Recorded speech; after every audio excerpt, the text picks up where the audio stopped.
বাংলাদেশ যুক্তরাষ্ট্র থেকে 2,20,000 টন গম কিনছে ব্যবসা ও কৌশলগত বদলের অংশ হিসাবে। বাংলাদেশ সরকার মার্কিন যুক্তরাষ্ট্র থেকে 2,20,000 মেট্রিক টন গম আমদানি করতে সম্মত হয়েছে টন প্রতি $202 দামে, এবং এই চুক্তি সম্মিলিত হচ্ছে সিঙ্গাপুর ভিত্তিক একটি ট্রেন কোম্পানির মাধ্যমে।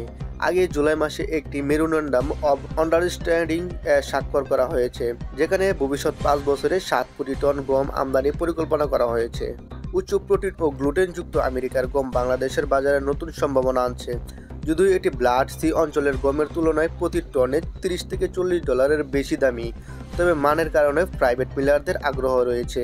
সাংগঠনিকভাবে বাংলাদেশের পূর্বে 25টি বোয়িং বিমান ও অর্ডার করেছে এ উদ্যোগে ও আমদানি বৃদ্ধির উদ্দেশ্যে।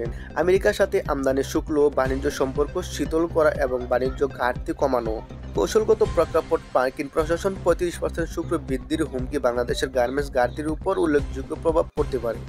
তাই এই পদক্ষেপগুলো একসঙ্গে বিমানের অর্ডার ও আমদানি চুক্তি ও বাণিজ্য কথোপকথন একটি সম্মতি।